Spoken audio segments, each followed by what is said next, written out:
Baik, Assalamualaikum warahmatullahi wabarakatuh. Selamat pagi teman-teman semua. Salam sehat dan salam sejahtera untuk kita semua. Yang terhormat Ibu Pramita Iriana selaku dosen pengampu pada mata kuliah keperawatan medikal bedah. Pada hari ini kelompok 6 akan mempresentasikan mengenai asuhan keperawatan pada pasien gangguan eliminasi akibat patologis sistem pencernaan. Boleh di next.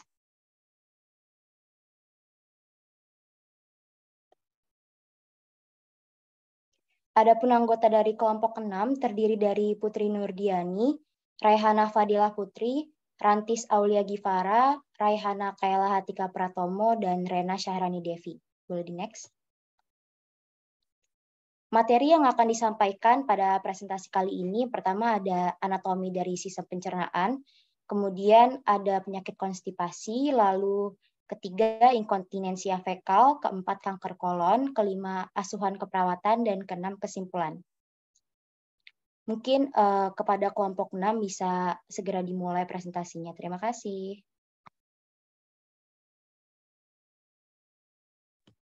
Baik, izin masuk.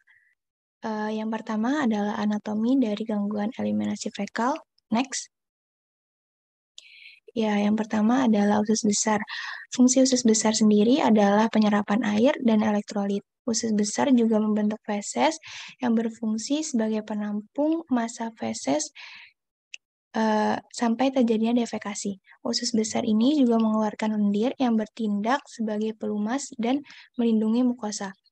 Usus besar ini terdiri dari kolon, sekum, appendix, dan rektum. Bisa dilihat di gambar sebelah kanan. Kolon ini terdiri dari 3 bagian relatif lurus, yaitu ada kolon ascenden, kolon transversum, dan kolon descenden. Dan di bagian terakhir, di kolon descenden ada kolon yang berbentuk seperti huruf S, yaitu kolon sigmoid. Lalu yang kedua ada sekum. Sekum ini membentuk kantong buntu di bawah pertemuan antara usus halus dan usus besar di katup ileosekal. Lalu bisa dilihat juga ada tonjolan kecil seperti jari di dasar sekum, itu adalah appendix. Appendix ini suatu jaringan limfoid yang mengandung limfosit. Lalu ada rektum. Boleh di next.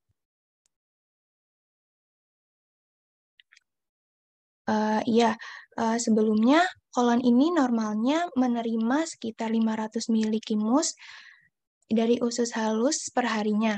Kolon juga mengekstrasi H2O dari garam dari isi lumennya yang membentuk massa padat yang disebut feses untuk yang nantinya dikeluarkan dari tubuh.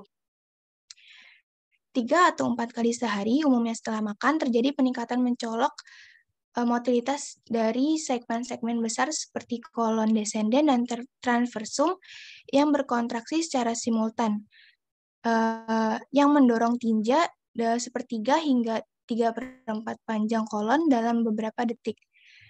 Nah, kontraksi ini dinamai dengan pergerakan massa yang mendorong isi kolon ke bagian distal usus besar, tempat disimpan dan hingga terjadinya defekasi. Nah, lanjut ke proses terjadinya defekasi. Proses ini diawali dengan makanan yang masuk ke lambung, dan pergerakan massa ini dilanjutkan dan dipicu oleh refleks gastrokolik yang diperantarai oleh gastrin dan saraf otonom ekstrinsik dari lambung ke kolon. Nah, selanjutnya ada refleks gastroileum yang memindahkan isi usus halus yang masih ada ke dalam usus besar. Lalu refleks gastrokolik ini yang mendorong isi kolon ke dalam rektum dan terjadi peregangan di rektum dan merangsang reseptor ini regang di dinding rektum dan terjadilah refleks defekasi. Refleks ini menyebabkan sphincter anus internus yang merupakan otot polos yang melemah sehingga rektum dan kolon sigmoid ini berkontraksi lebih kuat. Dan jika ada juga sphincter anus externus yang merupakan otot rangka, dan jika ini melemas juga ini akan tetap terjadi defekasi karena merupakan otot rangka yang berada di bawah kontrol volunteer atau dapat dikendalikan seperti itu. Lalu peregangan awal dinding rektum disertai oleh timbulnya rasa ingin buang air besar. Jika defekasi ini tidak memungkinkan, pengencangan sphincter anus externus ini secara sengaja dapat mencegah defekasi walaupun si refleks defekasi ini telah aktif.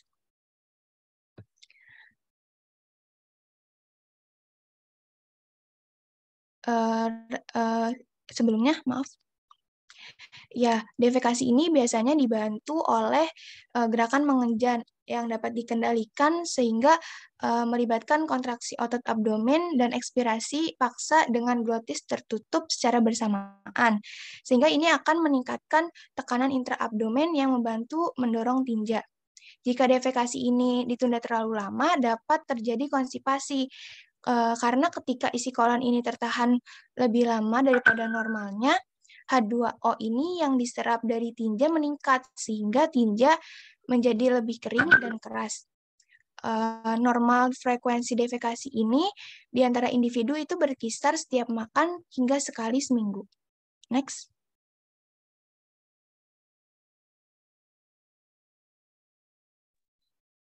Baik, selanjutnya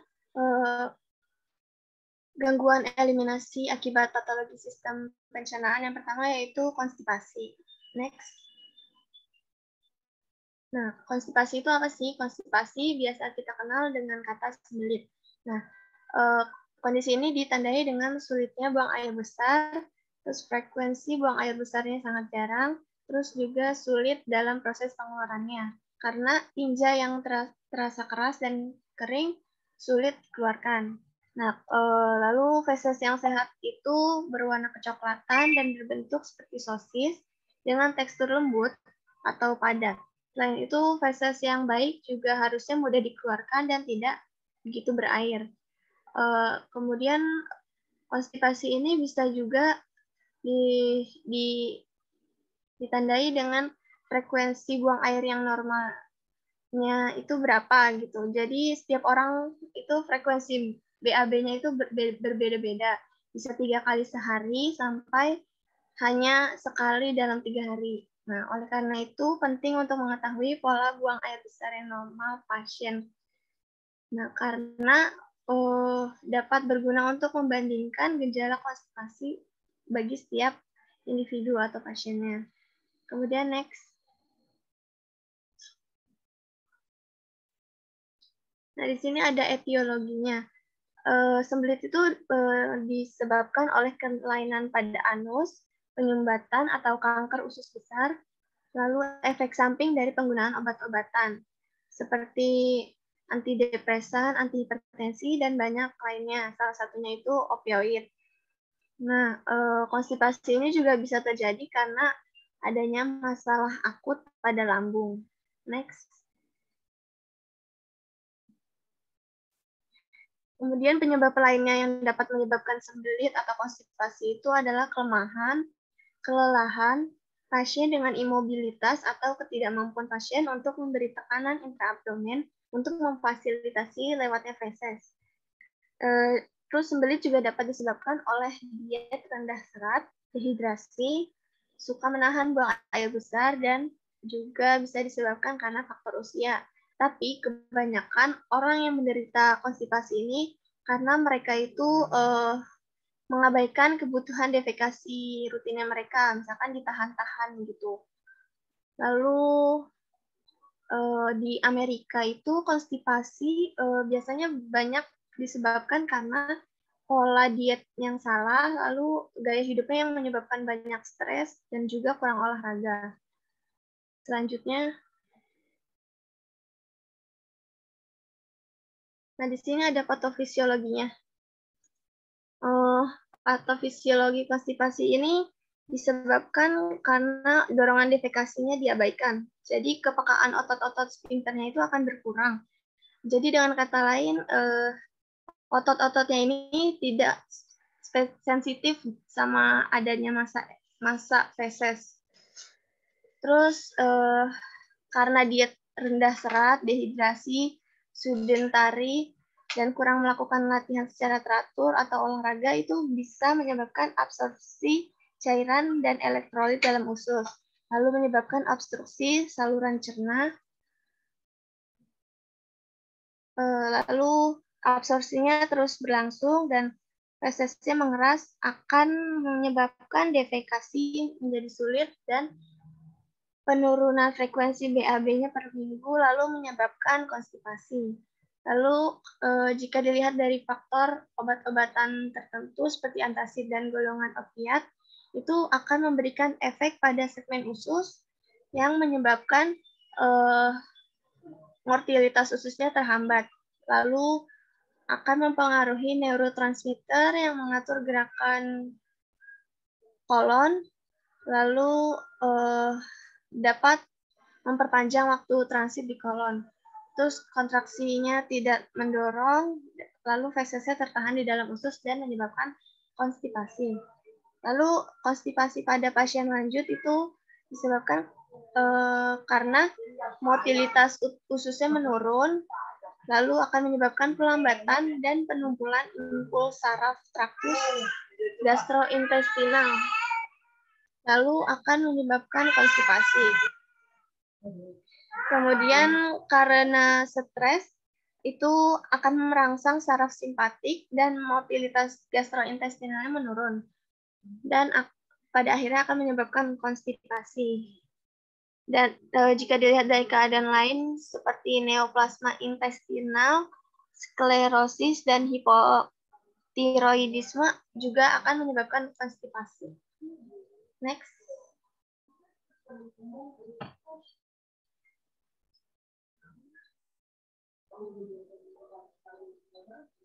Ya, lalu di sini ada manifestasi klinis ya. Manifestasi klinis itu bisa juga disebut gejalanya.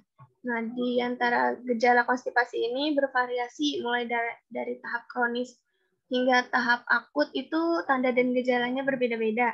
Namun secara umum tandanya itu ya yang pertama tidak adanya feses atau feses keras, kering dan sulit dikeluarkan. Lalu adanya distensi pada perut. Perutnya terasa kembung dan terjadi peningkatan tekanan pada rektal. Kemudian selain itu juga dapat menyebabkan berkurangnya nafsu makan, sakit kepala, dan nyeri. Lalu dalam kasus yang lebih parah itu akan terjadi obstipasi. Obstipasi itu adalah bentuk konstipasi yang lebih parah atau mulasnya itu lebih parah, tapi dia tidak ada feses atau gas yang dikeluarkan. Nah, obstipasi ini juga menyebabkan perforasi pada kolon. Seperti yang kita tahu, perforasi itu adalah lubang atau luka pada bagian tubuh. Nah, perforasi ini bisa mengancam kehidupan manusia, terus menyebabkan sakit perut, mual, muntah, demam, dan peningkatan jumlah sel darah putih. Nah, komplikasi yang terjadi pada pasien konstipasi ini biasanya adalah wasir, fisura ani, dan ulkus. Tapi itu komplikasinya umumnya terjadi pada pasien lansia. Next.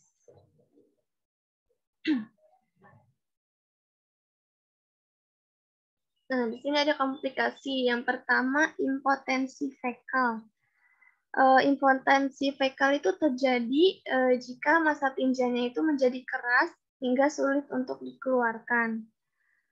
Kemudian ada fisura ani. Fisura ani itu robekan pada anus. Robekan pada anus ini dapat terjadi karena tinjanya keras yang bisa merobek lapisan saluran anus. Kemudian ada wasir. Wasir ini terjadi karena vena membengkak dan meradang di rektum dan anus yang menyebabkan ketidaknyamanan dan pendarahan pada daerah rektum dan anus. Lalu ada megakolon. Megakolon ini terjadi ketika massa feses menghalangi jalan kolon sehingga menyebabkan kolonnya melebar secara tidak normal. Gejalanya itu meliputi sembelit, inkontinensia tinja cair, dan perut kembung. Nah, megakolon ini juga dapat menyebabkan perforasi usus. Next. Selanjutnya ada pertimbangan gerontologi. Jadi lansia ini lebih sering mengalami masalah sembelit 5 kali lebih sering daripada orang yang lebih muda. Nah, faktor yang menyebabkannya itu yang pertama kesulitan saat mengunyah, yang disebabkan karena lansia itu dengan bertambahnya usia akan banyak kehilangan giginya yang menyebabkan akan kesulitan mengunyah. Dan kebanyakan lansia itu sering memilih makanan olahan yang lunak. Makanan yang lunak itu biasanya rendah kandungan seratnya. Jadi faktor yang menyebabkan lansia lebih sering terkena sembelit yang kedua yaitu makanan rendah serat dan kurang asupan cairan. Lalu yang ketiga, karena kurangnya olahraga dan irah baring yang lama juga mendukung timbulnya konstipasi karena dapat menurunkan tonus atau otot dan motilitas otot perut serta tonus pinter usus dan anal. Next. Selanjutnya ada manajemen medis. Jadi manajemen medis yang dapat dilakukan pada penderita konstipasi ada beberapa cara. Yang pertama yaitu mengurangi penggunaan obat pencahar, mengonsumsi serat, meningkatkan asupan cairan, dan melakukan olahraga teratur. Terus ada juga teknik yang dinamakan biofeedback, yaitu terapi untuk melatih tubuh agar menjadi rileks dan digunakan untuk membantu mengendurkan otot sphincter. Lalu jika penggunaan obat pencahara dibutuhkan, maka bisa menggunakan bulk forming agents, zat garam dan osmotik, pelumas, stimulan, atau pelunak feses. Nah, terapi obat khusus ini dapat digunakan untuk meningkatkan fungsi motorik dan intrinsik usus. Selanjutnya,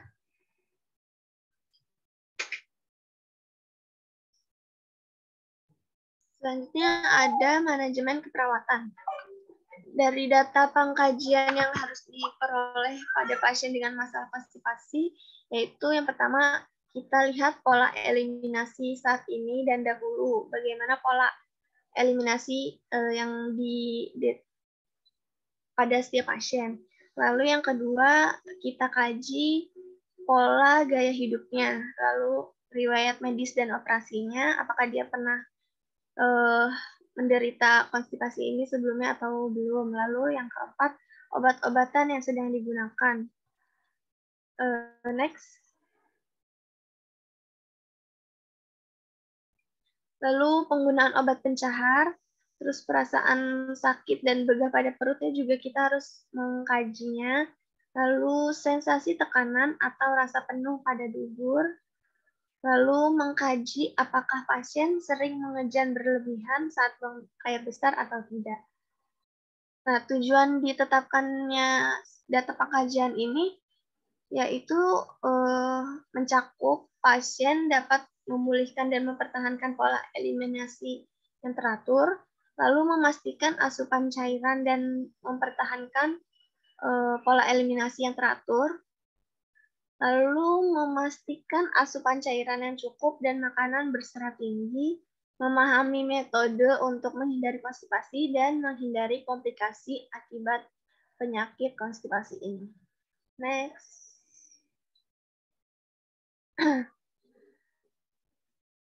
Oke, next. Ya, selanjutnya ada inkontinensia fekal. Next. Ya, inkontinensia fekal ini adalah kondisi di mana feses keluar secara involuntir atau tidak dapat dikendalikan atau dikontrol karena ada gangguan pada struktur yang mengatur kontinensia. Ya, defekasi yang dilakukan dengan cara Umumnya, defekasi ini dilakukan dengan cara volunter atau dapat dikontrol dan dikendalikan oleh individu sendiri. Namun ketika ada gangguan pada fungsi motorik dan sensorik, maka di saat itulah akan terjadinya inkontinensia fekal. Ya, faktor yang menyebabkan inkontinensia fekal ini adalah gangguan, kelemahan atau gangguan sphincter ani, internal maupun eksternal, dan kerusakan saraf pudendus atau saraf lain yang mempersarafi anorektum, kerusakan jaringan anus, dan trauma pada otot puborektalis. Next.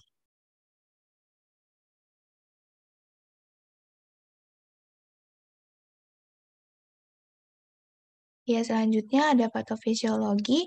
Penurunan tekanan sphincter anal ini adalah salah satu penyebab terjadinya inkontinensia fekal. Ya, penurunan ini dapat disebabkan karena adanya trauma, contohnya seperti trauma pasca operasi yang melibatkan rektum, penyakit kelainan saraf seperti stroke dan demensia, inflamasi, infeksi, perawatan radioterapi, infaksi fekal, relaksasi pada panggul, penggunaan obat pencahar, pengobatan atau penuaan yang disebabkan karena melemahnya fungsi otot rektal. Next. Ya, selanjutnya, manifestasi klinis. Ini adalah tanda dan gejala yang dapat terjadi saat mengalami inkontinensia fekal, yaitu yang seseorang jadi tidak dapat menunda buang air besar hingga feses ini keluar sebelum mencapai kamar mandi. Lalu penderita ini akan merasa gatal pada anus, lalu feses keluar saat buang angin, lalu perlu terasa nyeri atau kram dan flatulens atau kembung. Nah, inkontinensia fekal ini dapat berupa komplikasi dari diare atau konstipasi kronik. Sedangkan pada wanita, inkontinensia fekal ini dapat terjadi karena mengalami menopause. Next. Ya, pengkajian dan penilaian diagnostik ini itu adalah pengobatan untuk inkontinensia fekal didasarkan oleh faktor penyebab terjadinya. Maka dari itu diperlukan itu tes diagnostik untuk menentukan faktor penyebab apa agar kita dapat mengetahui pengobatan apa yang tepat yang harus dilakukan. Dengan melakukan pemeriksaan rektal dan pemeriksaan endoskopi ini yang seperti sigmoidoskopi biasanya dilakukan untuk menyingkirkan tumor. Ini dilakukan dengan cara memasukkan sigmoidoskop melalui rektum hingga mencapai kolon sigmoid. Lalu ada studi sinar X, contohnya barium enema, dan pemindaian tomografi terkomputasi atau CT scan, dan manometri anorektal ini adalah pemeriksaan objektif jika pemeriksaan klinis, radiologis, dan histologis ini diragukan. Next. Ya, selanjutnya ada manajemen medis. Inkontinensia fekal ini lebih sering ini ditemukan sebagai komplikasi dari penyakit lain seperti komplikasi dari diare dan infaksi tinja. Jadi jika inkontinensia fekal ini permanen dan belum juga teratasi, maka dilakukan beberapa manajemen medis seperti jika inkontinensia fekal ini diakibatkan karena adanya penurunan kontrol sphincter, maka dapat dilakukan terapi biofeedback. Dan program perhatian usus, perbaikan sphincter, dan pengalihan tinja juga dapat menjadi salah satu pilihan untuk menangani inkontinensia fekal ini. Next. Ya, selanjutnya ada manajemen perawatan. Yang pertama itu yang dikaji adalah riwayat kesehatan, lalu riwayat operasi, riwayat penyakit kronis yang diderita, pola buang air besar yang normalnya itu seperti apa, lalu apakah ada pengobatan yang sedang dijalani, dan dikaji juga daerah rektal yang secara keseluruhan. Lalu implementasi yang dilakukan perawat ini juga bisa melakukan program latihan usus besar, lalu suppositoria, dan dilakukan juga terapi biofeedback untuk meningkatkan sensitivitas rektal, dan juga menjaga kulit perineum pasien, terutama pada pasien lansia, karena pasien lansia itu kulitnya itu sudah tipis. Lalu jangan lupa mengedukasi bagaimana cara menjaga kulit, kebersihan kulit, karena inkontinensia fekal ini kan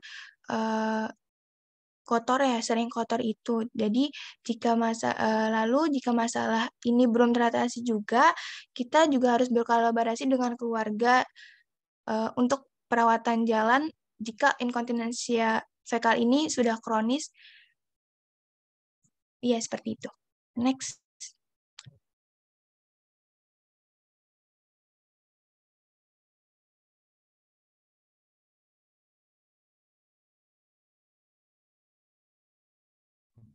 Ya, selanjutnya ada kanker kolon.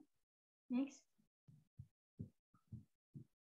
Jadi kanker kolon ini termasuk 3 besar kanker yang paling umum terjadi, dan 9% kematian yang disebabkan oleh kanker ini disebabkan oleh kanker kolon, ya. Nah, kanker kolon ini lebih sering diderita oleh laki-laki dan juga terdeteksi pada pasien dengan umur 50 ke atas. Mayoritas terdeteksi pada pasien dengan umur 50 ke atas. Next.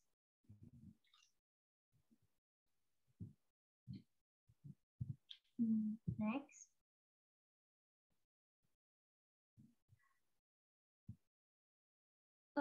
Sorry, etiologi.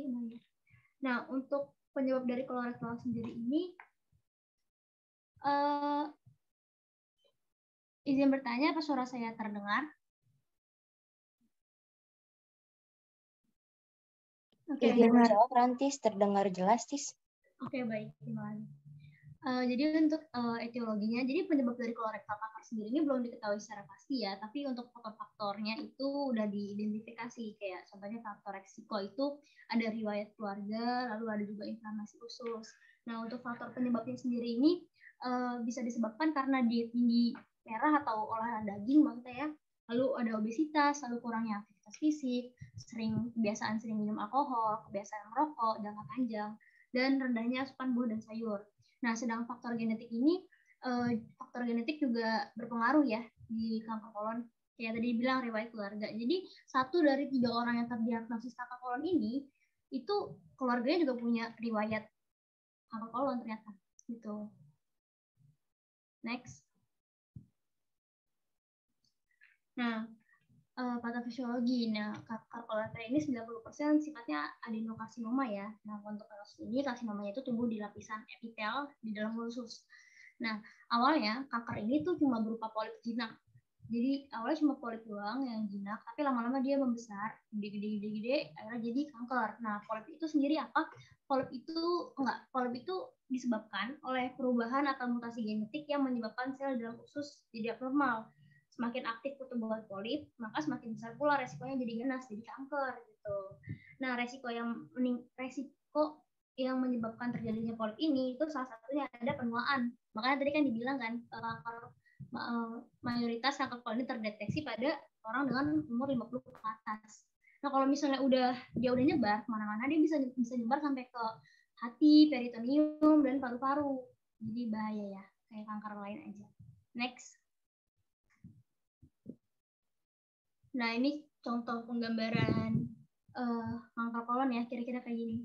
Tuh dia jadi nyebabin tuh, ntar dia menyebabkan obstruksi, bisa tuh dia obstruksi di usus. Next. Lalu selanjutnya ada manifestasi klinis. Nah, untuk kanker kolon sendiri ini dia agak serem. Kenapa? Karena gejalanya ini nggak diketahui sampai pada tingkat lanjut. Jadi dia baru ketahuannya kadang tuh pas sudah tingkat lanjut gitu loh, sudah parah gitu. Kalau awal-awal dia bisa nggak ketahuan nih. Nah, untuk gejalanya sendiri itu ditentukan oleh lokasi tumornya, lalu stadium penyakit, dan fungsi segmen usus yang terkena. Nah, untuk gejala umumnya sendiri itu ada perdarahan rektal, nyeri, perubahan pola BAB, lalu ada perforasi atau penyumbatan usus, Nah, kalau gejala awalnya itu biasanya dengan kelelahan, turun berat badan, dan sedangkan stadium lanjut itu ada nyeri tekan abdomen. Jadi pas abdomen yang ditekan itu nyeri dan saat palpasi terambah massa abdomen. Lalu ada juga hepatomegali dan ascites. Nah, kan tadi kan di sini di mention ya, gejala ditentukan oleh lokasi tumor. Nah, jadi kalau misalnya tumornya ada di sebelah kanan, lesi yang di sebelah kanan. Nih, lesi itu ini ya guys. Lesi ini itu ya teman-teman, area abnormal jaringan di dalam atau di luar tubuh yang mungkin menjadi lebih besar atau mengubah penampilan. Intinya lesi ini itu kayak area abnormal gitu. Kalau lesinya ada di sebelah kanan, itu gejalanya itu biasanya diare, pendarahan, melena. Melena itu EE-nya warna hitam atau tinjanya lembek. Nah, kalau lesinya ada di sebelah kiri, itu biasanya akan terjadi obstruksi usus atau penyumbatan tadi kan. Kalau misalnya lesinya di rektum, gejalanya itu tenesmus, nyeri, sembelit, dan tinjanya berdarah. Seperti itu. Nah, tapi tenang aja sih, karena sekarang kan udah banyak peningkatan pada praktik screening ya. Jadi biasanya kanker kolorektal ini udah gampang kedeteksi di prosedur screening gitu. Kan tadi saya bilang gejalanya kadang nggak ketahuan tuh kalau masih awal-awal. Ya. Next.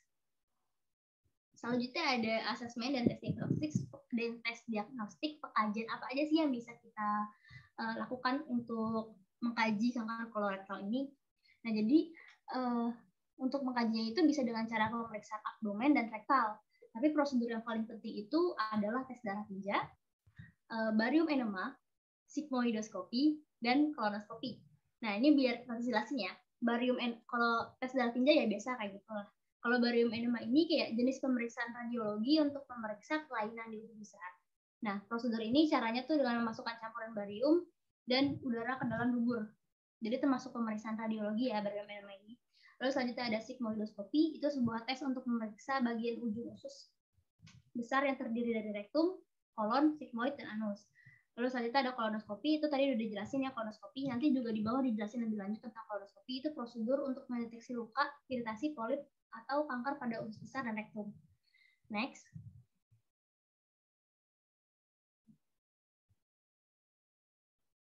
Next slide. Nah, selain 4 prosedur tadi, bisa juga dilakukan studi antigen karsino embrionik. Nah, ini nih disingkat, itu biasa disebut CEA atau karsino embrionik antigen. Nah, CEA ini itu zat penanda tumor yang digunakan dalam pemeriksaan beberapa jenis kanker. Nah, ini juga bisa nih biasa digunain dalam pemeriksaan diagnostik kanker kolon. Nah, tapi cara ini kurang akurat karena nggak semua lesi itu mensekresi CEA. Tapi penelitian menunjukkan kalau kadar CEA ini dapat dijadikan acuan dalam memprediksi prognosis. Jadi kayak kalau misalnya tumornya dieksisi, ini biasanya kadar CEA-nya itu jadi normal dalam waktu 48 jam. Nah, kalau ada tanda-tanda si CEA-nya meningkat, itu berarti bisa jadi tanda-tanda kalau si tumornya ini kambuh lagi nih ternyata gitu. Next slide. Selanjutnya ada komplikasi. Komplikasi yang dapat terjadi pada kanker kolon itu yang pertama ada pendarahan, perforasi. Perforasi itu yang ini ya, luka pada usus gitu. Lalu ada obstruksi atau penyumbatan tadi saya bilang. Lalu juga ada peritonitis, yaitu peradangan pada peritoneum. Next slide. Dan pembentukan fisula.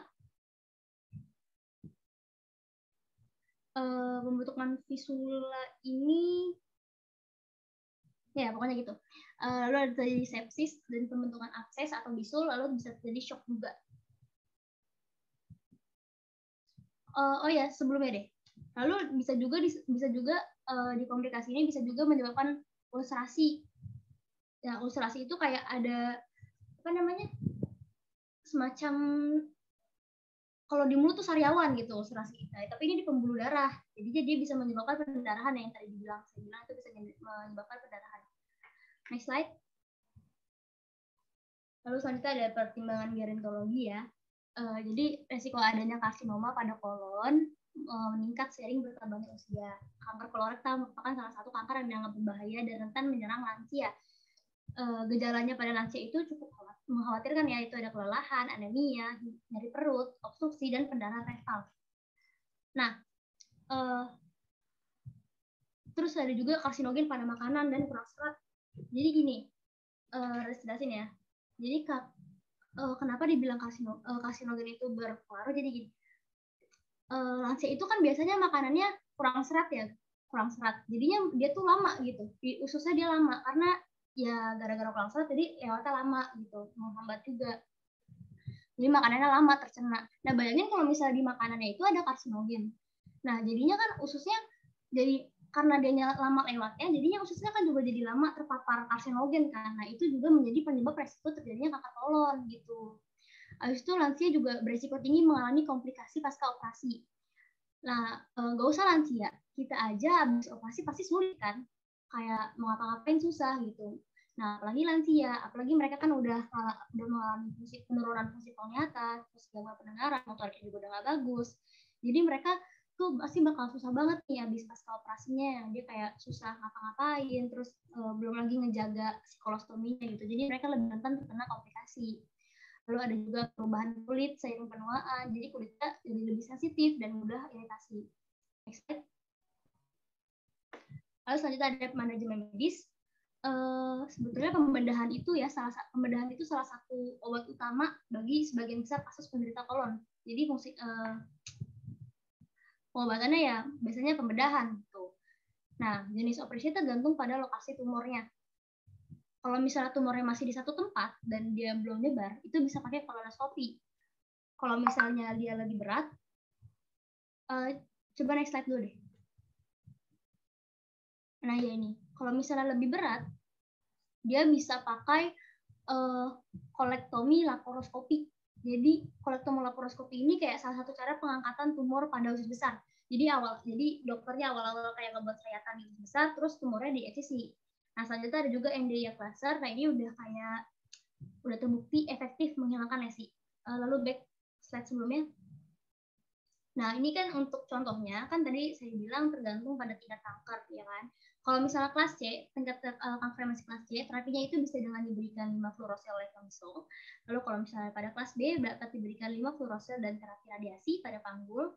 Lalu terapi radiasi ini juga digunakan sebelum, selama, dan setelah operasi pengangkatan. Tapi kalau misalnya dia di kasus yang dia udah nggak bisa diangkat banget, terapi radiasi ini biasanya digunakan buat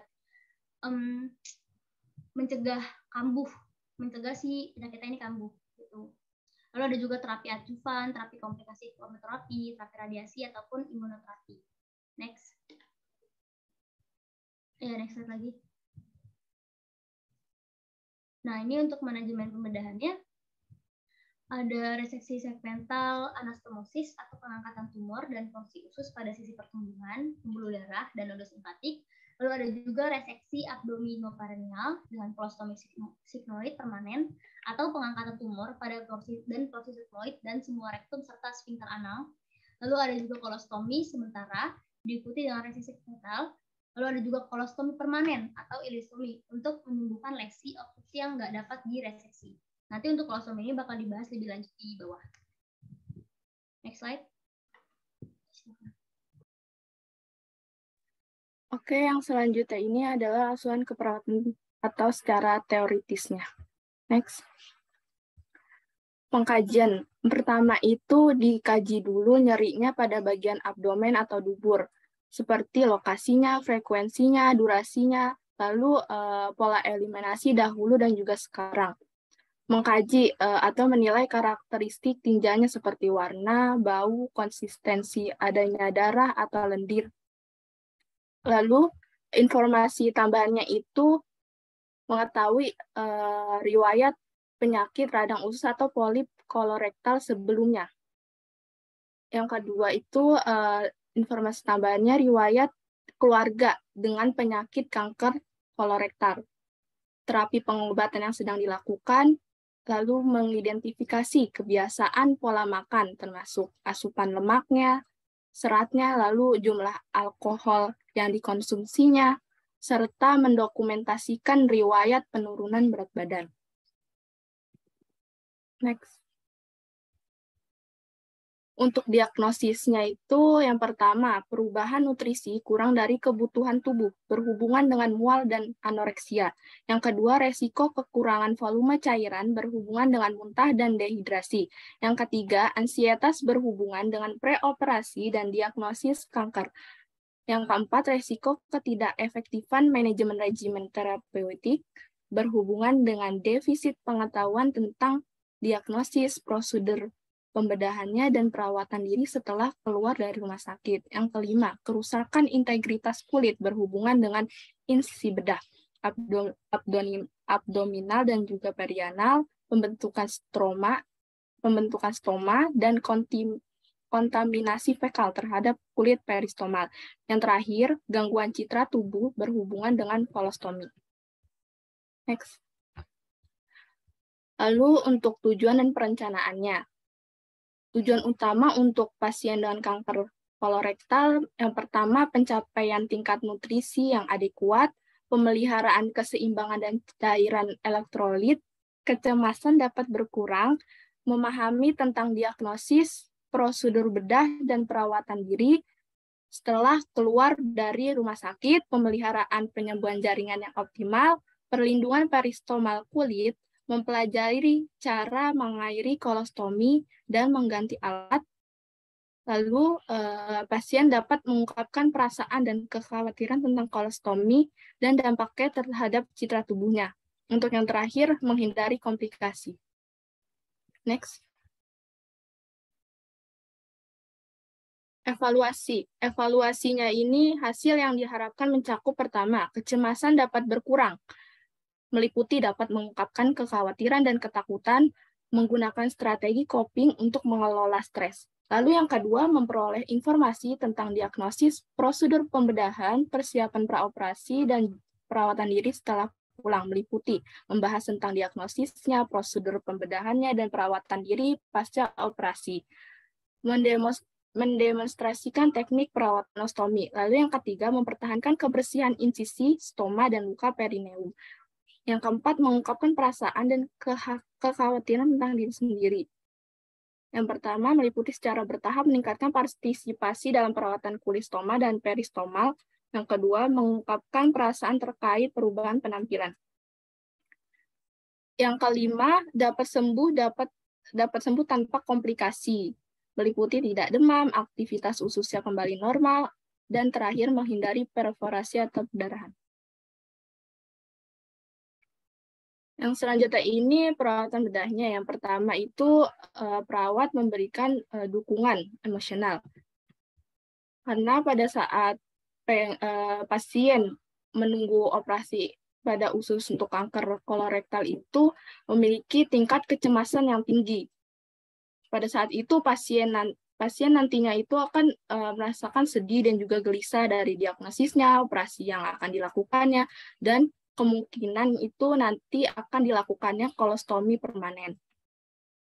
Lalu pasien yang menjalani operasi kolostomi sementara merasakan ketakutan dan khawatir yang sama dengan pasien yang menjalani kolostominya secara permanen.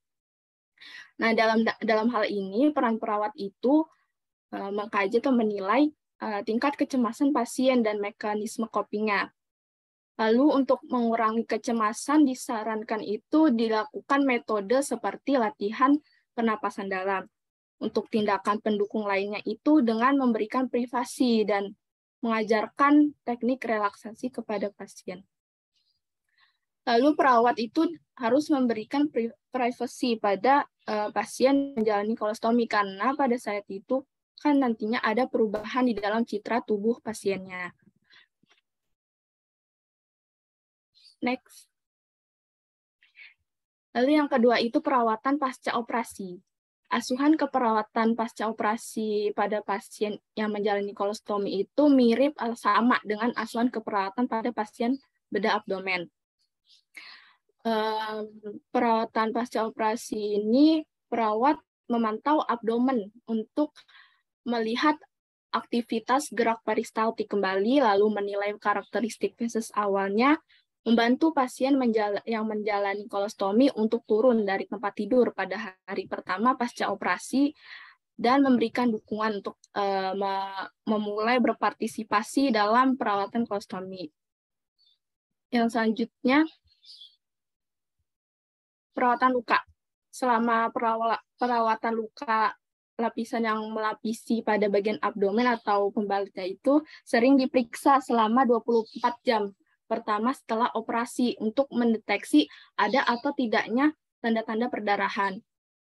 Perawat juga membantu pasien untuk membalut sayatan perut, dan perawat memantau suhu, nadi, dan laju pernapasan yang mungkin di situ nantinya akan adanya proses infeksi. Untuk yang terakhir ini, pemantauan dan penanganan komplikasi.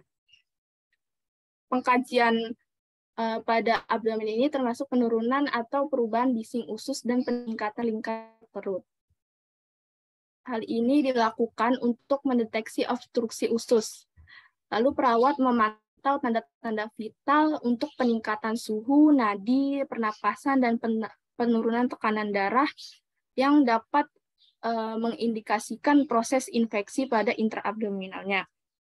Lalu ada beberapa komplikasi, diantaranya itu kebocoran dari lokasi anastomosis yang dapat terjadi jika segmen ususnya itu tersisa rasa sakit dan juga melemah. Lalu kebocoran dari anastomosis usus itu menyebabkan distensi dan kekakuan perut, peningkatan suhu, dan tanda-tanda shock.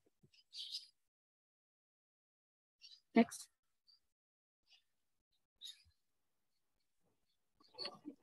Selanjutnya ini perawatan kolostomi.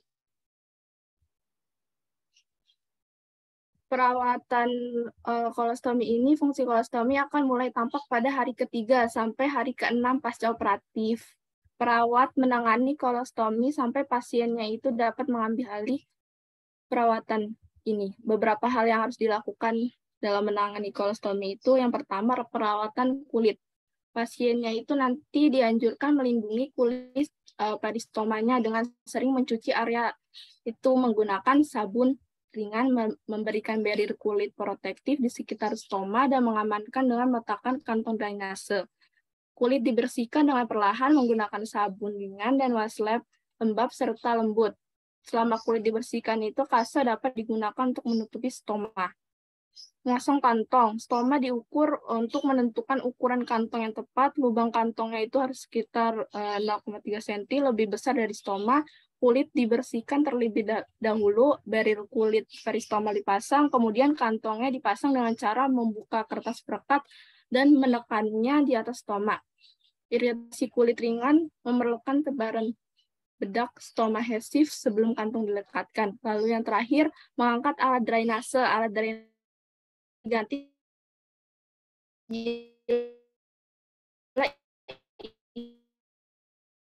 isinya telah mencapai 1/3 sampai 1/4 jauh dari permukaan piringan sambil menarik kantong ke atas dan jauh dari stoma. Tekanan perlahan dan mencegah kulit dari trauma dan mencegah adanya isi fekal yang tercecer keluar.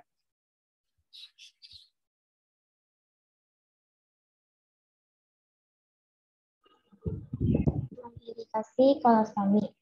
Tujuannya ini untuk mengosongkan kolon dari gas, mukus, dan feses sehingga pasien dapat menjalankan aktivitas dengan bebas tanpa rasa takut akan terjadi drainase fekal. Prosedur tindakannya yang pertama yaitu memasang pengalas irigasi, kontakkan ujung spot. Yang kedua, masukkan cairan dalam selang dan biarkan mengalir. Yang ketiga, lumasi kateter dan masukkan dengan perlahan ke dalam stoma. Memasukkan kateter tidak lebih dari 8 cm. Pegang selang dengan perlahan tetapi kuat untuk mencegah air mengalir balik. Yang keempat, bila kateter sulit masuk, biarkan air tetap mengalir dengan perlahan, sementara kateter terus dimasukkan. Jangan pernah memasukkan kateter secara paksa. Kelima, alirkan air hangat masuk ke dalam kolon dengan perlahan. Apabila terjadi kram, klem selang dan biarkan klien istirahat. Air harus mengalir dalam waktu 5-10 menit. Keenam, pegang selang di tempatnya selama 10 detik setelah air dimasukkan. Kemudian dengan secara perlahan, angkat selangnya.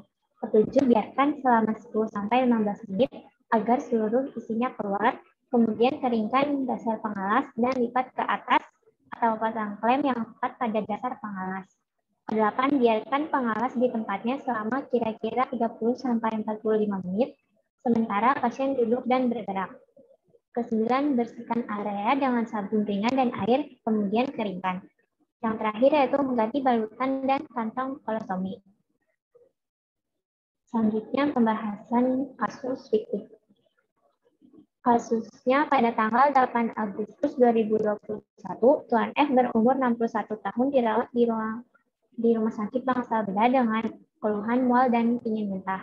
Pasien mengatakan pernah dioperasi laparotomi dan kolostomi pada 1 Agustus 2021 dan minggu ini direncanakan kemoterapi kedua.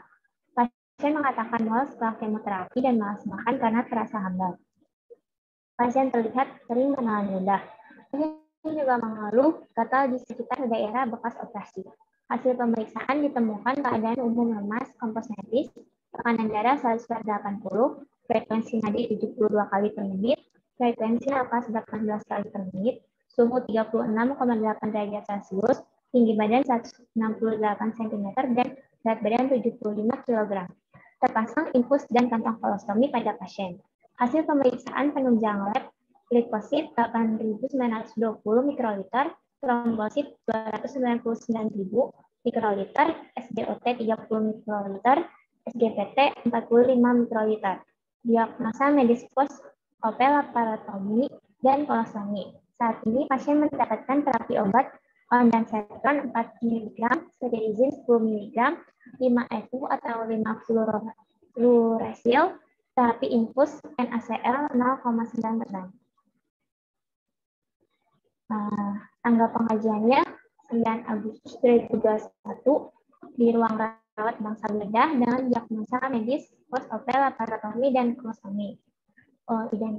Inisial nama klien yaitu Tuan F, tanggal atau jam besok RS 8 Agustus 2021 pukul 18.00, usia 61 tahun, jenis kelamin pria, agama Islam, pendidikan SMA, alamat Jalan Ampera Raya, Kecamatan Pasar Minggu.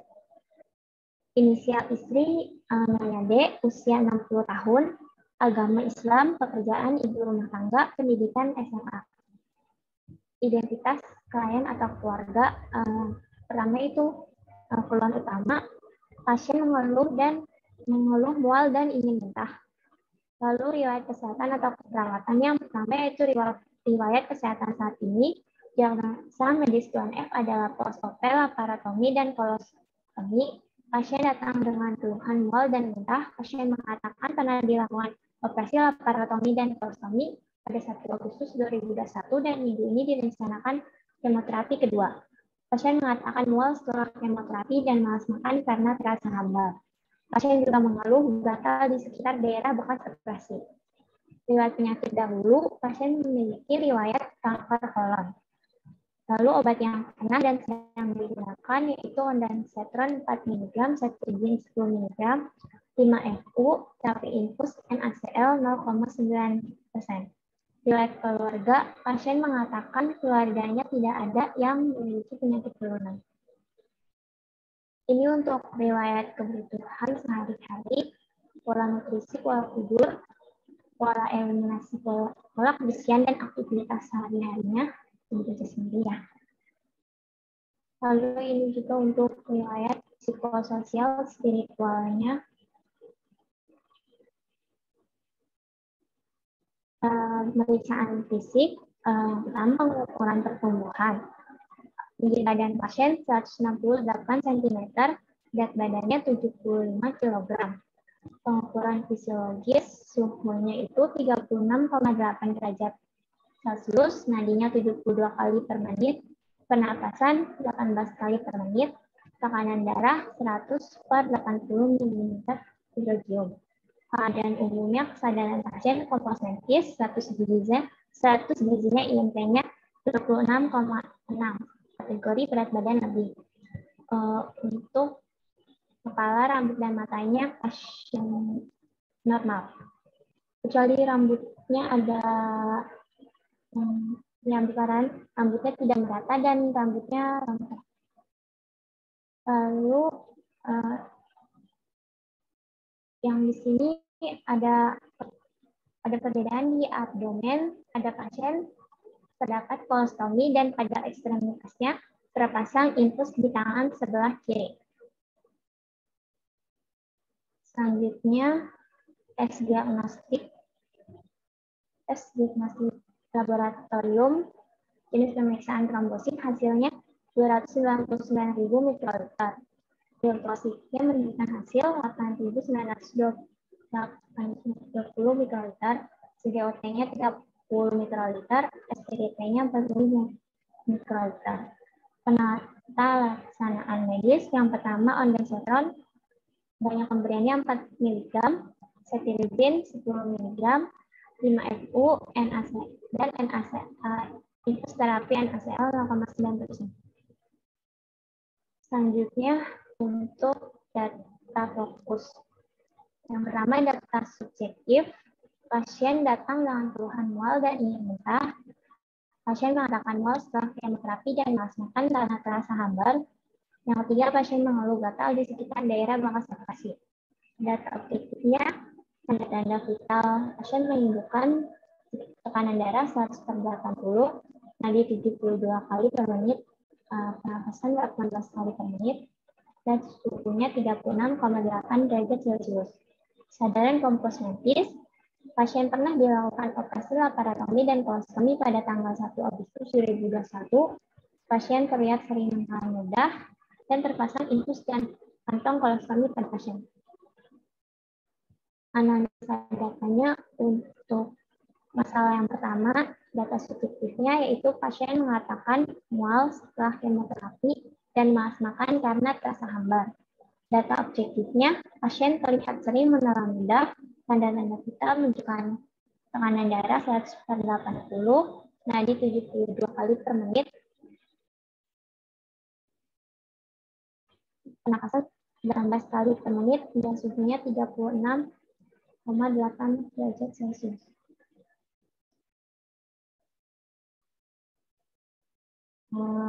Masalahnya itu karena pasien sedang mengikuti kemoterapi sehingga merangsang kemoreseptor progesterone atau CTG sehingga menimbulkan reaksi proteksi spontan yang menimbulkan rasa ingin mual dan muntah sehingga muncul diagnosa atau masalah nausea berhubungan dengan efek agen farmakologis dihubungkan dengan kemoterapi. Untuk masalah yang kedua, data subjektifnya yaitu pasien mengeluh gatal pada kulit di sekitar daerah bekas operasi. Data objektifnya, pasien pernah dilakukan operasi laparotomi dan kolostomi pada tanggal 1 Agustus 2021, lalu terpasang kantong kolostomi pada pasien. Masalahnya, karena tindakan pembedahan kolostomi menyebabkan trauma jaringan dan pasien perawatannya tidak adekuat sehingga menimbulkan resiko infeksi yang berhubungan dengan efek prosedur invasif dihubungkan dengan post-op laparotomi dan kolostomi. Daftar diagnosa keperawatan yang pertama yaitu nausea berhubungan dengan efek agen farmakologis dihubungkan dengan kemoterapi. Yang kedua, resiko infeksi berhubungan dengan efek prosedur invasif dihubungan dengan post-op laparotomi dan kolostomi. Untuk rencana perawatannya yang pertama, dengan diagnosa nausea berhubungan dengan efek agen farmakologis dihubungan dengan kemoterapi, tujuan dan kriteria hasilnya. Setelah dilakukan tindakan keperawatan selama 1x24 jam, diharapkan tidak terjadi mual dengan kriteria hasil. 1. Pasien dapat menghindari faktor penyebab nausea. 2. Pasien mampu mempertahankan pola makan yang adekuat. Rencana tindakannya, observasi yang pertama yaitu identifikasi dampak mual terhadap kualitas hidup. Kedua, identifikasi faktor penyebab mual. Ketiga, monitor mual. Edukasinya, pertama, mengajarkan istirahat dan tidur yang cukup. Kedua, mengajarkan penggunaan teknik non-farmakologis untuk mengatasi mual. Yang kolaborasinya itu berkolaborasi dalam pemberian antiemetik. Diagnosa yang kedua yaitu risiko infeksi berhubungan dengan prosedur invasif dihubungkan dengan post-op laparotomi dan kolostomi. Tujuan dan kriteria hasilnya setelah dilakukan tindakan keperawatan selama 1 kali 24 jam, diharapkan risiko infeksi tidak terjadi dengan kriteria hasil daerah sekitar insisi besi. Lalu untuk rencana tindakannya observasi, yaitu pertama periksa lokasi insisi ada kemerahan, bengkak, monitor kemerahan dan bengkak, monitor tanda dan gejala infeksi. Lalu terapeutik, membersihkan area insisi dengan pembersih yang tepat, mengganti balutan luka sesuai jadwal. Edukasinya mengajarkan cara merawat luka insisi. Implementasinya yang pertama untuk diagnosa yang usia pada tanggal 9 bulan Agustus 2021 pada pukul 9 melakukan observasi, mengidentifikasi dampak mual terhadap kualitas hidup. Respon subjektifnya itu pasien mengatakan nafsu makan tidak habis karena makanannya terasa hambar. Respon objektifnya pasien dapat menghabiskan makanan dengan porsi kecil. Pada pukul 9.10 mengidentifikasi faktor penyebab mual. Respon subjektifnya pasien mengatakan mual setelah kemoterapi. Respon objektifnya pasien tampak kurang selera makannya karena terasa hambar. Pada pukul 9.20 memonitor mual. Respon subjektifnya pasien mengatakan merasa mual setiap 3 jam sekali. Respon objektifnya pasien terlihat sering mengeluarkan ludah. Pada pukul 9.30 edukasi yang menganjurkan istirahat dan tidur yang cukup. Respon subjektifnya pasien mengatakan kurang nyaman dengan tidurnya karena sering merasa mual saat malam hari. Respon objektifnya pasien tampak lemas.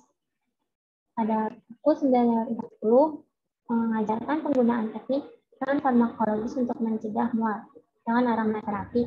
Respon subjektifnya pasien mengatakan mual sedikit berkurang setelah diberikan aromaterapi. Respon objektifnya pasien tampak tenang. Selanjutnya, berkolaborasi dalam pemberian antiemetik. Respon subjektifnya pasien mengatakan mual sedikit berkurang setelah diberi obat. Respon objektifnya pasien terlihat tenang. Untuk diagnosa yang kedua, pada pukul 10, observasinya yaitu memeriksa lokasi insisi adanya kemerahan atau bengkak. Respon subjektifnya, pasien mengatakan gatal di sekitar daerah insisi. Respon objektif, di sekitar daerah insisi, pasien terlihat sedikit kemerahan. Pada pukul 10.10 memonitor tanda dan gejala infeksi. Respon subjektif, pasien mengatakan tidak ada tanda dan gejala infeksi. Respon objektif, tidak terlihat gejala infeksi pada pasien. Pada pukul 10.20, terapeutik membersihkan area insisi dengan pembersih yang tepat. Respon subjektifnya pasien menyetujui untuk dibersihkan area lukanya dan mengatakan tidak merasakan nyeri saat dibersihkan. Respon objektif, pasien terlihat nyaman saat dibersihkan area lukanya. Pada pukul 10.30 mengganti balutan luka sesuai jadwal. Respon subjektif, pasien bertanya bagaimana cara merawat luka insisi. Respon objektif, pasien kooperatif saat perawat mengganti balutan luka. Pada pukul 10.30 mengajarkan cara merawat area insisi. Respon subjektifnya, pasien mengatakan paham cara merawat area insisi. Respon objektifnya, pasien tampak dibantu oleh keluarga yang merawat area insisi. Selanjutnya, catatan perkembangan untuk diagnosa yang pertama. Subjektifnya, klien mengatakan masih merasa mual tiap 3 jam sekali hingga mengganggu tidur, namun berkurang ketika diberi aromaterapi dan diberikan obat. Objektifnya, klien tampak menghabiskan sedikit porsi makan dan terlihat lebih rileks dan nyaman saat diberi aromaterapi, namun masih terlihat lemas. Masalahnya teratasi sebagian, intervensinya dilanjutkan dengan memonitor mual dan memberikan aromaterapi. Untuk diagnosa yang kedua, subjektifnya, klien mengatakan gatal di area insisi dan bertanya bagaimana cara merawat luka insisi. Objektifnya, klien tampak tenang dan tidak terlihat tanda-tanda infeksi. Keluarga pasien ikut membantu dalam merawat luka. Masalahnya teratasi sebagian, intervensinya dilanjutkan dengan mengganti balutan sesuai jadwal.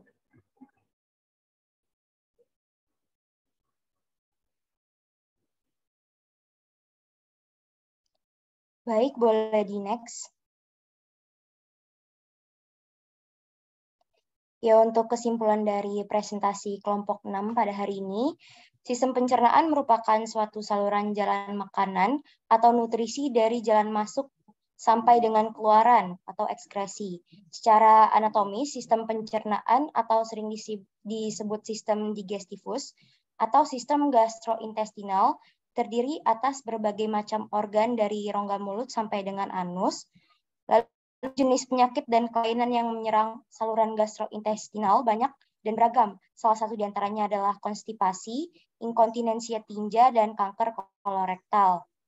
Dan salah satu yang menyebabkan terjadinya penyakit dan kelainan gastrointestinal adalah gaya hidup sehari-hari, yaitu kebiasaan makan yang tidak teratur dan kurang tepat, lalu asupan serat dan air yang tidak mencukupi, serta kurangnya olahraga.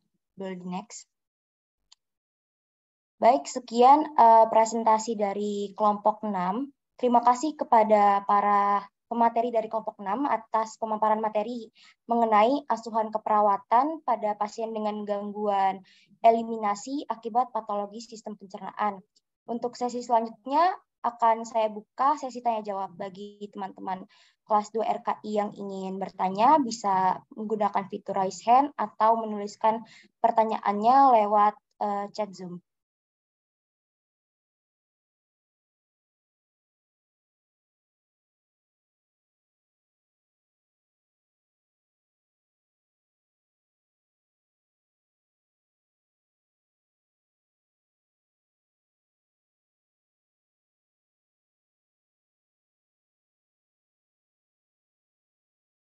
Dipersilakan kepada teman-teman yang ingin bertanya, bisa langsung aja raise hand atau tulis pertanyaannya lewat chat Zoom.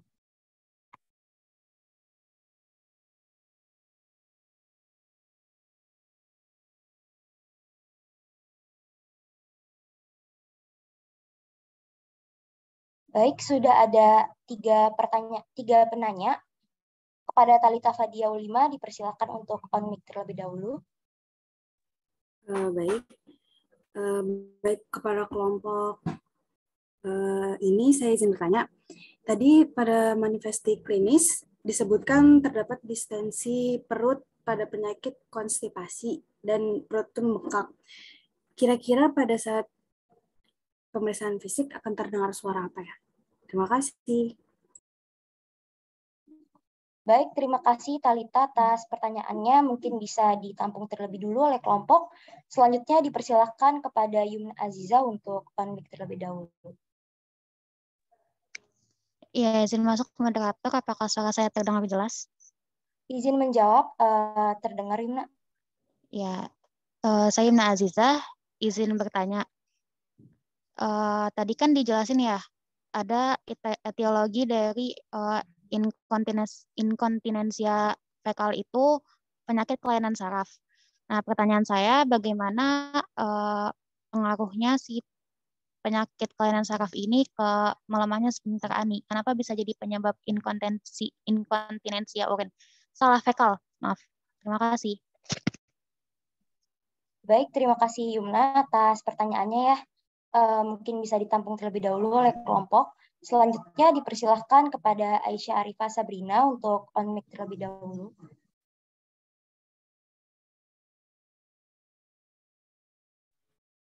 Terima kasih moderator, izin memperkenalkan diri, nama saya Aisyah Arifah Sabrina, izin bertanya. Nah, tadi dijelaskan pada etiologi konstipasi itu salah satunya pasien dengan imobilitas. Lalu bagaimana peran perawat dalam memberikan ROM pada pasien stroke dengan imobilitas atau keterbatasan gerak untuk mengatasi masalah konstipasi pada pasien stroke? Terima kasih. Baik, terima kasih Aisyah atas pertanyaannya. Akan ditampung terlebih dahulu oleh kelompok. Dilanjutkan oleh penanya Zaki Akbar. Silakan on mic terlebih dahulu. Ya, terima kasih moderator. Sebelumnya saya Zaki izin bertanya. Jadi itu kenapa tadi kanker kolon itu lebih sering terjadi ke laki-laki ya daripada perempuan? Terima kasih. Baik, terima kasih Zaki atas pertanyaannya. Sudah ada pertanyaan dari teman-teman kelas 2 RKI. Mungkin jika anggota kelompok 6 ingin langsung menjawab, dipersilahkan. Dan juga kepada teman-teman yang ingin bertanya lagi kepada kelompok 6, silahkan untuk raise hand atau bisa menulis pertanyaan lewat chat Zoom. Terima kasih.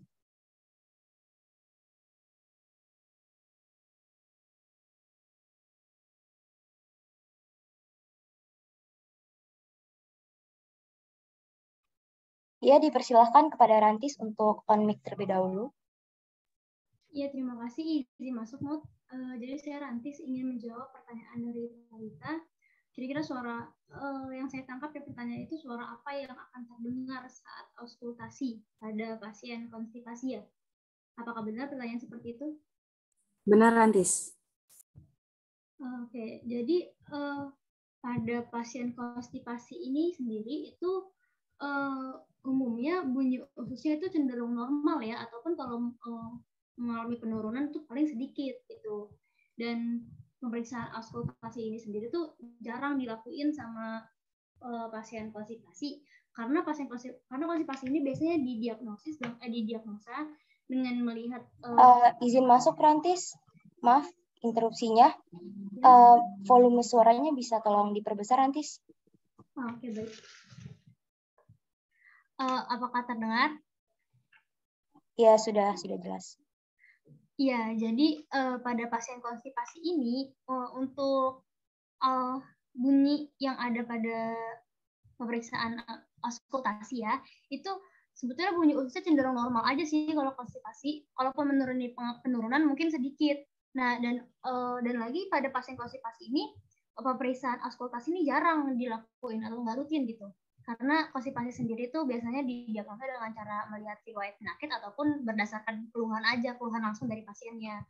Kecuali nih misalnya ada kecurigaan kecuali konstipasinya itu ada kecurigaan ke arah gangguan mekanik atau perforasi yang itu biasanya terjadi konstipasi kronik. Nah, itu biasanya baru akan lebih sering dilakukan prosedur pemeriksaan fisik auskultasi gitu. Jadi kalau misalnya intinya kalau misalnya untuk bunyi apa sendiri itu menurut saya mungkin cenderung normal gitu, nggak ada perubahan yang spesifik banget gitu untuk bunyi pada itu sendiri. Apakah terjawab? Jawab, terima kasih Rantis. Oke, terima kasih. Baik, terima kasih kepada Rantis Aulia atas pertanyaannya, atas jawaban terhadap pertanyaan Talita. Selanjutnya masih ada 3 pertanyaan lagi kepada kelompok 6, dipersilakan untuk menjawab.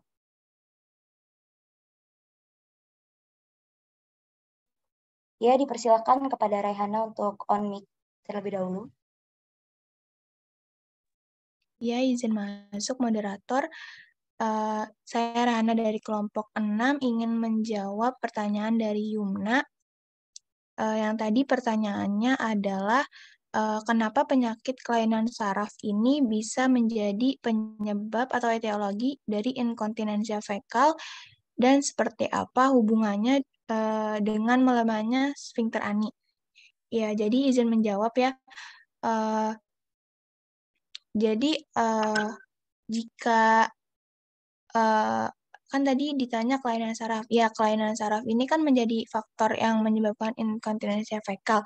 Jadi kerusakan saraf ini bisa yang mensarafi anorektum itu misalnya kerusakan saraf ini kan penyebabnya dari misalnya trauma pasca operasi atau cedera fisik yang menyebabkan pasien ini sulit untuk ke toilet tepat waktu dan juga karena saraf yang mensarafi anorektum ini itu akan yang mengendalikan sphincter ani itu. Jadi yang mengendalikan keluar atau tidaknya feses.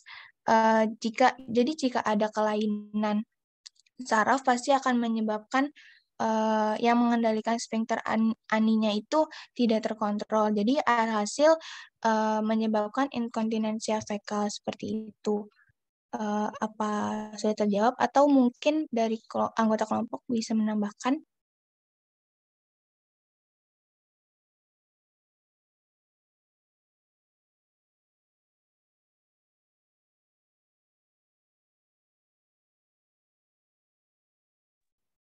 Izin masuk mungkin cukup.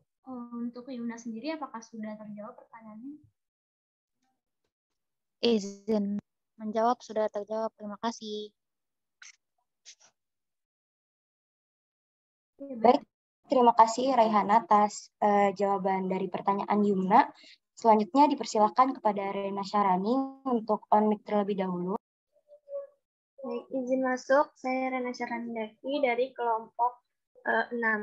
Saya akan menjawab pertanyaan Aisyah Sabrina yang pertanyaannya yaitu bagaimana peran perawat dalam memberikan ROM pada pasien stroke dengan imobilitas atau keterbatasan gerak untuk mengatasi masalah konstipasi.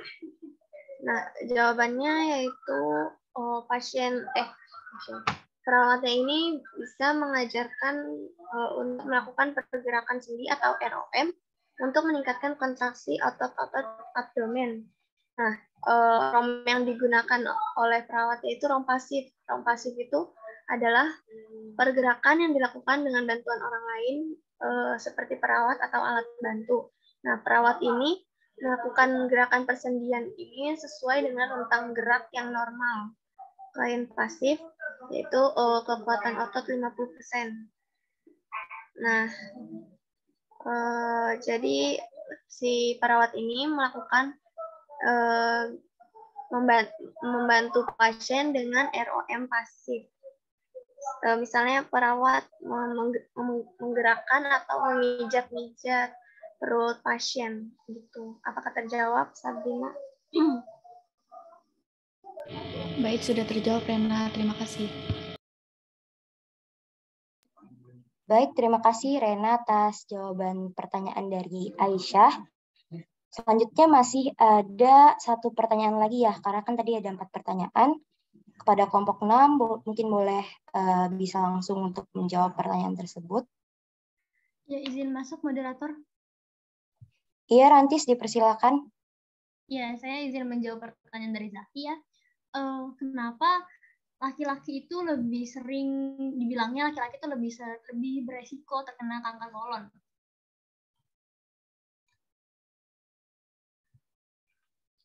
Iya, izin apakah suara saya terdengar? Izin menjawab, terdengar jelas, Rantis. Oh ya, baik. Saya lanjutkan ya. Jadi, itu salah satunya ada faktor hormon. Nah, jadi gini, kalau misalnya pada perempuan ini, hormon pada perempuan ini lebih bersifat melindungi gitu daripada laki-laki gitu. Nah, tapi itu juga nggak bertahan lama sih sebetulnya, kayak kalau misalnya udah menopause juga, perempuan nanti hormonnya jadi lebih kurang aktif juga gitu. Jadi, kenapa dibilangnya lebih sering? Karena itu biasanya pada laki-laki, kanker kolorektal ini itu terdeteksi lebih cepat. Karena yang saya bilang kan, kalau perempuan itu dia masih, kalau misalnya masih usia muda itu hormonnya tuh masih aktif gitu, hormon lindungnya tuh masih banyak lah, masih aktif. Jadi biasanya kalau pada perempuan sendiri ini terdeteksinya pada usia 50 tahun ke atas. Lalu ada faktor selain hormonal juga, ada faktor lain juga, yaitu tadi saya sebutkan di faktor penyebab ya, itu ada merokok dan alkohol. Nah, sejauh yang kita tahu, alkohol dan rokok ini kan lebih bebas dilakukan, itu biasanya laki-laki kan yang biasanya mengkonsumsi rokok dan alkohol. Jadinya ya gitu, jadinya mereka lebih rentan juga terkena kanker kolorektal ini. Apakah menjawab pertanyaannya? Iya, sudah terjawab. Terima kasih. Ya, baik. Terima kasih kembali atas pertanyaannya. Baik, terima kasih kepada Rantis atas jawaban dari pertanyaan Zaki. Bagi teman-teman yang ingin bertanya, dipersilahkan untuk raise hand ataupun bisa menuliskan pertanyaannya lewat chat Zoom.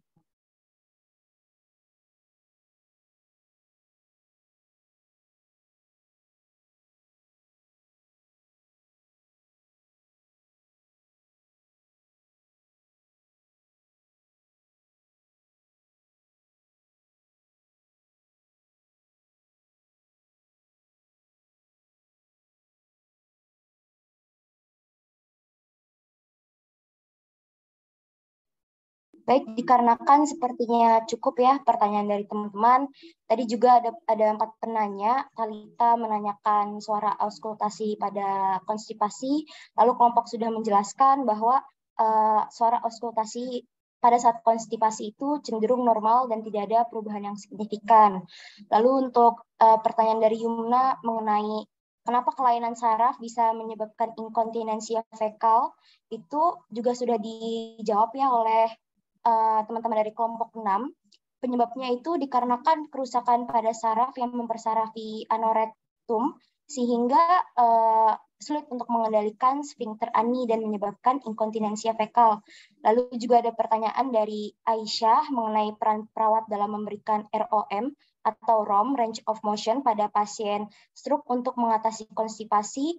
Tadi kelompok telah menjawab juga bahwa perawat dapat mengajarkan ROM dengan ROM pasif, seperti perawat menggerakkan atau memijat perut pasien. Lalu pertanyaan terakhir itu ada dari Zaki, kenapa laki-laki lebih sering terkena kanker kolon? Dan kelompok 6 juga sudah menjawab pertanyaan Zaki, katanya salah satu penyebabnya adalah faktor hormon. Kemudian ada faktor rokok dan juga alkohol. Yang rokok dan alkohol ini biasanya lebih sering dikonsumsi laki-laki, sedangkan faktor hormon ini biasanya hormon pada perempuan ini lebih bersifat melindungi daripada laki-laki, walaupun sifatnya itu tidak selamanya, karena wanita juga dapat mengalami menopause.